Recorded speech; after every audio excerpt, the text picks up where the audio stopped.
34 anos depois da ressurreição de Cristo, surge um homem chamado Paulo.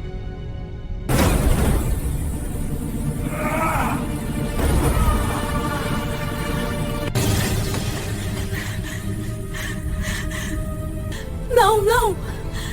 Não faça isso! Por favor! Você acha que conhece a estratégia de Paulo? Não.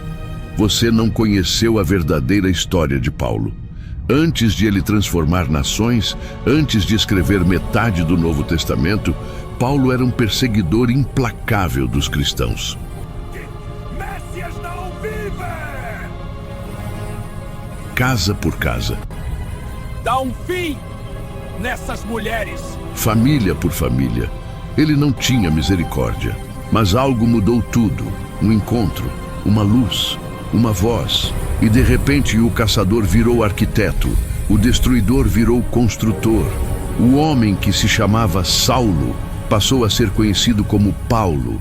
E o homem que queria apagar o cristianismo desenhou o maior plano de expansão que o mundo antigo já viu. Esta é a história real de como Deus pegou um gênio estratégico e o transformou no maior planejador do Evangelho. Das prisões romanas às capitais do comércio, Now more than ever. você vai descobrir o método oculto que levou uma mensagem de Jerusalém até os confins da terra em apenas 30 anos. Prepare-se para ver Paulo como nunca antes. E se você acha que isso é só história antiga, pense de novo. O que você está prestes a aprender vai mudar a forma como você planeja, age e multiplica sua fé hoje. Se este conteúdo está trazendo valor para você, inscreva-se agora e ative o sino para não perder os próximos episódios. Comente estratégia aqui embaixo para o conteúdo alcançar mais pessoas. E compartilhe com alguém que lidera um ministério, célula ou grupo de estudo. Imagine isso, um homem cego, com as costas marcadas por sofrimento, tropeçando pelas ruas de Damasco. Ele deveria estar comandando prisões. Em vez disso, está sendo conduzido pela mão como uma criança. 3 dias sem comer, 3 dias sem beber, 3 dias no escuro. Mas algo estava acontecendo naquela escuridão. Deus estava reformatando a mente mais brilhante de sua geração. E quando aquelas escamas caíram dos olhos de Paulo, ele não enxergou apenas a luz física. Ele viu um mapa de cidades, rotas e povos que ninguém jamais havia traçado com aquele propósito. Um mapa que mudaria tudo. Paulo não saiu pregando ao acaso. Ele fez o que nenhum apóstolo havia feito antes. Ele estudou o império. Ele sabia onde ficavam os portos que conectavam 3 continentes. Ele conhecia as estradas que Roma havia pavimentado para mover exércitos. Ele entendeu que se você alcançasse as cidades certas, a mensagem viajaria sozinha. E foi exatamente isso que ele fez. Enquanto os outros apóstolos se concentravam em Jerusalém e na Judéia, Paulo mirou Éfeso, Corinto, Tessalônica, Filipos, Antioquia. Por quê? Porque essas não eram cidades comuns. Eram encruzilhadas, lugares onde comerciantes, escravos, soldados e filósofos se cruzavam todos os dias. Lugares onde uma ideia podia se espalhar mais rápido do que uma epidemia.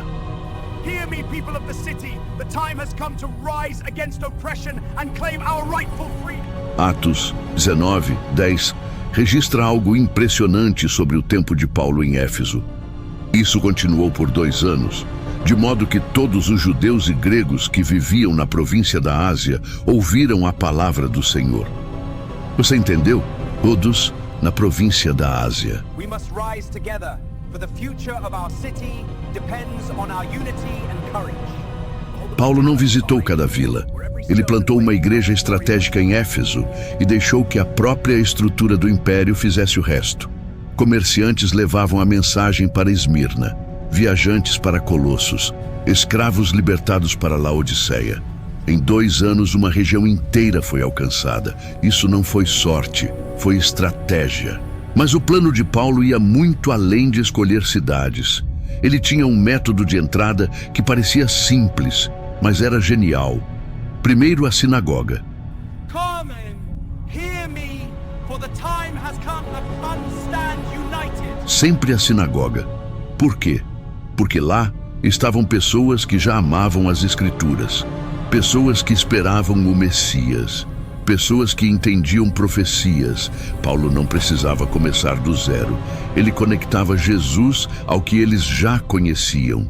Atos 17, 2, 3 mostra o padrão. Como era seu costume, Paulo entrou na sinagoga e por 3 sábados argumentou com eles a partir das Escrituras, explicando e provando que o Messias tinha que sofrer e ressuscitar. Hear now the words of the ancient covenant. Ele não chegava gritando, ele argumentava, explicava, provava, como um advogado montando um caso, e isso funcionava. Alguns judeus acreditavam, mas Paulo sabia que não podia parar ali. Quando a sinagoga fechava as portas, ele abria as janelas. Ia para a praça.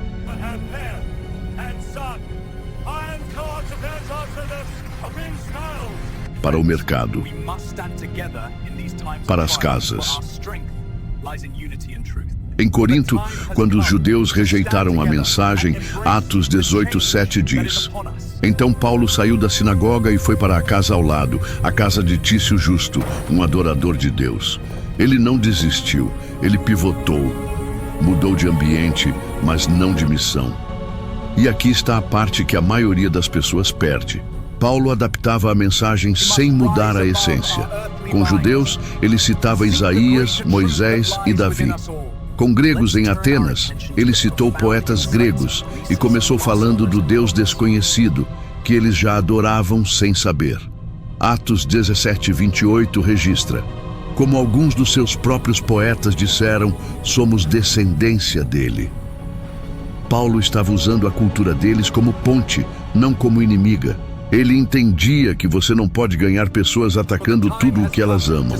Você precisa encontrar o ponto de conexão. Isso é o que ele quis dizer em 1 Coríntios 9:22. Fiz-me tudo para com todos, a fim de por todos os meios salvar alguns. Não era falsidade, era inteligência missionária. Mas Paulo sabia de algo que muitos líderes esquecem. Você não pode fazer tudo sozinho. Então ele construiu equipes, times estratégicos que multiplicavam seu impacto. Barnabé foi seu mentor, Silas, seu companheiro de prisão, Timóteo, seu filho espiritual, Lucas, seu historiador e médico, Priscila e Áquila, seus parceiros de negócios e ministério. Cada pessoa tinha um papel, e quando Paulo não podia estar em uma cidade, ele enviava alguém de confiança. E 2 Timóteo 4:10, 12 mostra a rede em ação. Crescente foi para a Galácia e Tito para a Dalmácia. Tíquico enviei a Éfeso. Enquanto Paulo estava preso em Roma, suas equipes estavam espalhadas por 3 continentes, mantendo as igrejas vivas.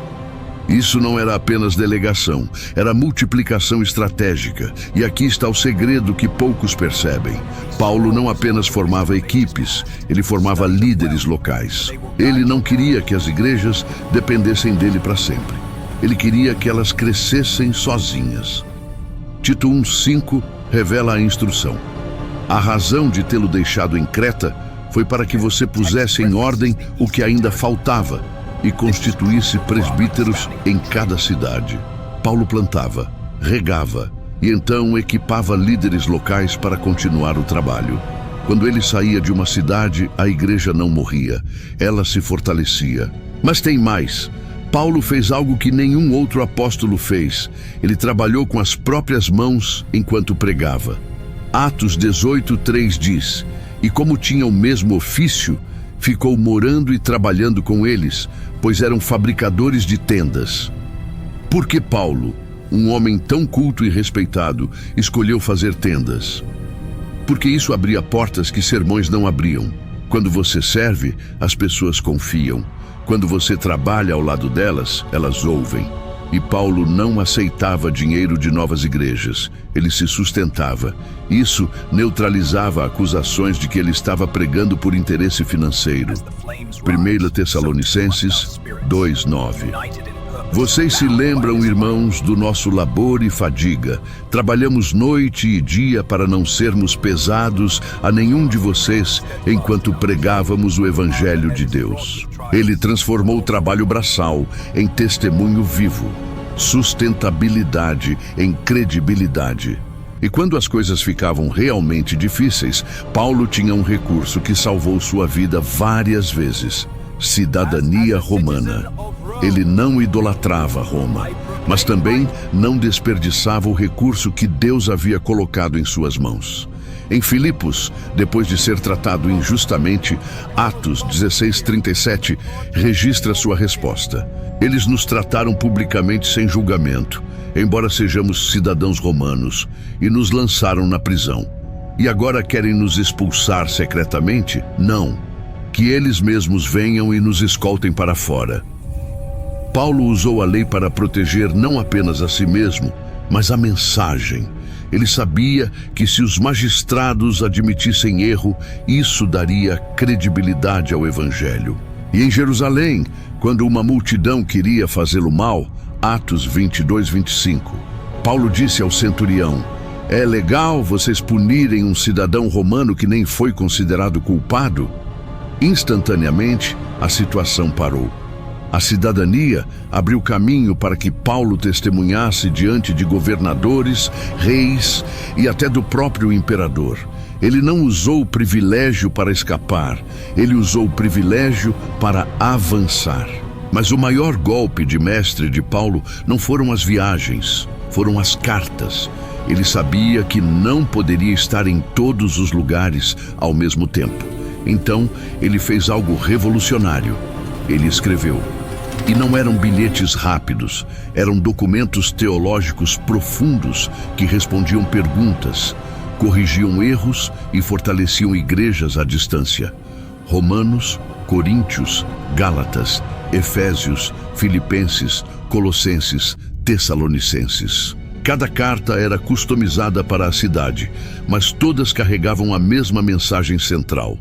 Jesus ressuscitou e oferece salvação pela graça por meio da fé. E aqui está a genialidade. Essas cartas não ficaram em uma cidade. Elas foram copiadas, compartilhadas, lidas em voz alta em outras igrejas. Colossenses 4:16. Depois que esta carta for lida entre vocês, façam que também seja lida na igreja dos Laodicenses e que vocês leiam a carta de Laodiceia. Paulo estava criando uma rede de ensino que não dependia da presença física dele. Ele estava construindo infraestrutura de discipulado que duraria séculos. E funcionou. Hoje, 2000 anos depois, essas cartas ainda ensinam, corrigem, encorajam e transformam milhões. Mas nada disso veio fácil. Paulo pagou um preço que quebraria a maioria das pessoas. 2 Coríntios 11:23-27 lista o custo. 5 vezes recebi dos judeus 39 chicotadas. 3 vezes fui castigado com varas. 1 vez apedrejado. 3 vezes naufraguei. Passei 1 noite e 1 dia em mar aberto. Fome, sede, frio, perigos constantes, prisões, traições. Cada cidade que ele alcançava vinha com um custo. Cada igreja que ele plantava era regada com lágrimas e perseverança. Mas Paulo nunca recuou. Por quê? Porque ele sabia que o sofrimento não era obstáculo, era credencial. Filipenses 1:12-13. O que me aconteceu serviu para o maior progresso do Evangelho, de modo que ficou claro a toda a guarda do palácio e a todos os demais que estou na prisão por causa de Cristo. As correntes de Paulo se tornaram pontes. A prisão virou púlpito, a dor virou plataforma. E quando ele finalmente partiu em Roma, provavelmente por volta de 67 depois de Cristo, ele havia cumprido algo impossível. O perseguidor virou plantador. O destruidor virou edificador. E o homem que queria apagar o cristianismo deixou um legado que alcançou o mundo inteiro. Então aqui está a verdade que você precisa entender hoje. Paulo não foi bem-sucedido porque tinha recursos. Ele foi bem-sucedido porque tinha método. Ele escolheu cidades estratégicas, formou equipes fortes, adaptou a abordagem sem mudar a mensagem, trabalhou com as mãos, usou recursos legais sabiamente, escreveu para multiplicar impacto e perseverou quando tudo dizia para desistir. E se Paulo conseguiu alcançar o Império Romano com sandálias, cartas manuscritas e nenhum recurso tecnológico, o que você pode fazer hoje com tudo o que está ao seu alcance? A pergunta não é se você tem capacidade. A pergunta é se você tem estratégia. Se este vídeo abriu sua mente para ver missão de forma diferente, inscreva-se agora para a próxima parte desta série. Comente aqui embaixo qual foi a parte que mais impactou você. E compartilhe com alguém que precisa entender que fé sem estratégia é desperdício de potencial. Paulo mudou o mundo porque planejou como mudar o mundo. E você? Qual é o seu mapa? For they carry truth and wisdom for all to heed.